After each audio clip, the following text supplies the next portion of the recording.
She didn't know what it was about that voice that caused her to pause, but she did. She kept her gaze on Twilight, who kept her arrogant expression, otherwise made no room to move to challenge whoever had entered the library. A moment passed, and two. No pony in the room moved. The silence around was stifling. Rarity, look at me. Every fibre in her being was telling her to use her magic against her former friend. Her heart pounded in her chest, but she shook with rage from that she felt. Despite all that, despite what had happened just a moment ago, the voice behind her was like a crystal tone in her ears, lending clarity to her chaotic, strained thoughts. She still desperately wanted to tear the smirk from Twilight's face, but against her better judgment, Rarity turned around and levelled her horn at the newcomer instead. She recoiled, the flare of magic dissipating from her horn before a blue Pegasus.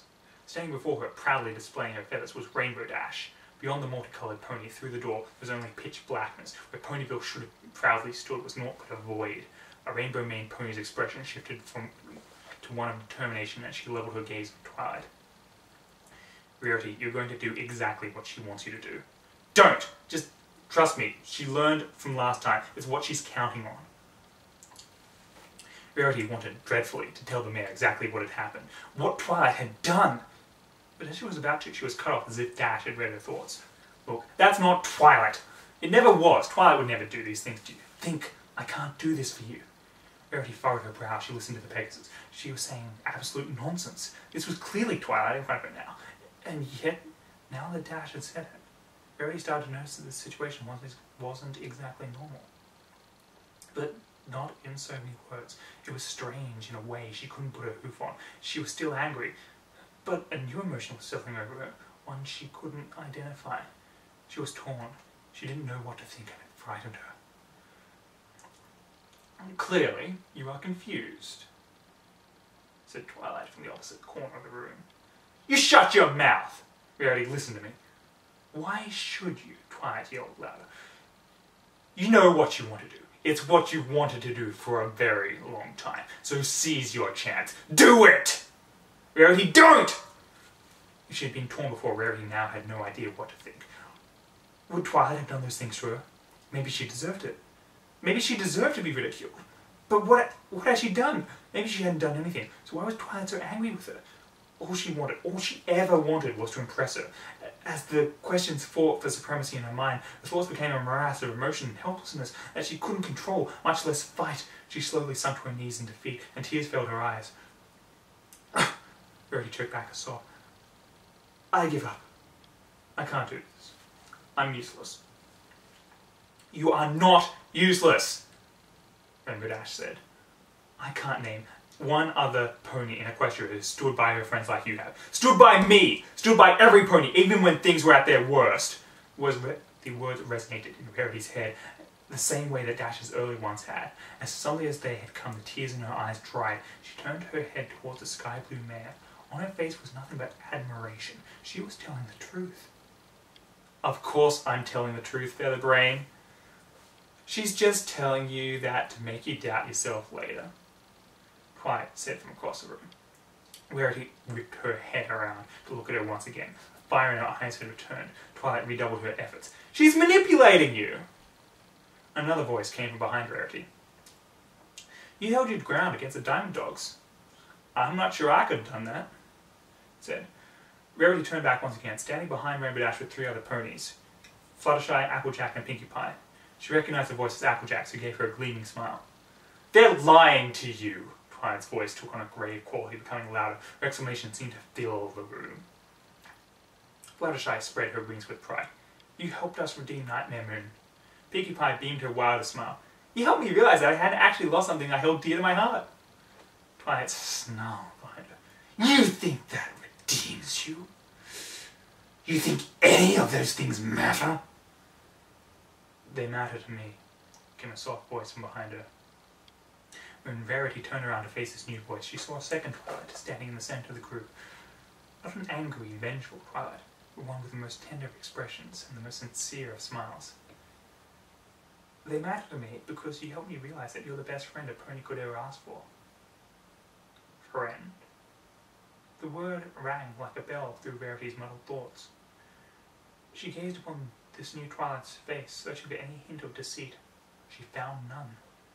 All she saw in her friend's face was happiness. No judgment, no anger, no hate. She looked at the rest of her friends, gathered around her, lending her support. They all wore the same warm expressions, silently standing behind Twilight's words. They didn't have to say anything. They all felt the same way, and Rarity knew it. She knew now. She knew how to leave this place, this plane of misery. Rarity stood up and turned one last time to face the Twilight sparkle she now knew wasn't real. However, what stood in her place was a smoky, black, amorphous shape with a unicorn's horn and Pegasus's wings. The creature's eye sockets were filled with fire, which gave off embers that floated lazily through the air. But it had no face where it could feel the rage it held, the rage she could now put a feeling to. It was her own rage, her own envy, her own blind, stubborn jealousy for Twilight and for herself. With this realization came an overwhelming sense of calm. She knew what she had to do. She walked slowly and deliberately towards the shape. On her way to the pedestal which it stood, Rarity magically picked up the fallen puzzle pieces. The creature didn't move an inch as she approached. When she was a mere step away, it stopped, staring straight in the eyes. "I know what you are." "You have accomplished nothing. You can't kill me. I am a part of you," this shape said in a twisted and grotesque masquerade of Twilight's own voice. "I'm not going to kill you." Releasing her magical hold on the puzzle pieces, she dropped them on the floor directly in front of the shade. She never broke her gaze with fiery eyes. "Solve it." "What game are you playing?"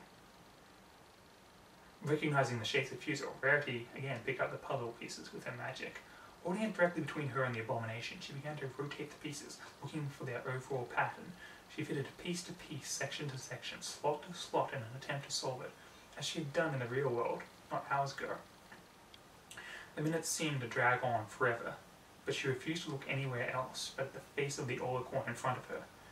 As she got closer to completing the puzzle, the pieces changed slightly, refusing to let her continue. Determined, she rearranged the offending portions, but they changed shape once again. Every time they would do so, she would back up and resolve that part. And yet, after what seemed like an eternity, she was left with the best solution she could possibly devise. Yet, despite her confidence, there was a piece missing. A hole, directly in the center. Rarity could have sworn she saw the Olicorn grin. "You fight against something that cannot be defeated. If you truly know what I represent, you would not try." And just like that, the final piece of the metaphorical riddle clicked into place for Rarity. She stared directly through the hole at the shape and closed her eyes. Reaching out with her magic, she enclosed the shade within it, delving deep into the center of the mass, looking for that energy she knew existed. When she found it, she resisted the urge to do what she had so desperately wanted to do moments ago. Instead, she took what she had found and brought it out gently, fitting the energy into the last section of the now completed puzzle. When she opened her eyes, the shape was no longer present. In the puzzle place there was now floated a solitary apple. Rarity laughed. It was over. "You did it," Luna said from beside her. They're back on the beach. She heard this gentle sound of waves lapping at the shore, the familiar cry of seagulls. "With your help," Rarity responded playfully. "I am you, remember?" Luna said, nudging her with a hoof. Rarity positively beamed. "Never doubt yourself. You are stronger than you could ever imagine." Rarity swallowed, her smile fading. "Thank you. Thank you for teaching me that." Luna only motioned at the sun above them. "It is something few ever learn. Go on. Your friends are waiting." Rarity looked up to the sun, and the world faded again. When she awoke, she found herself on a cot. She recognized the nurse pony's office immediately. As she blinked the lights out of her eyes, she saw a number of faces standing over her, all wearing concerned expressions. She recognized them as well. Her friends. Every one of them.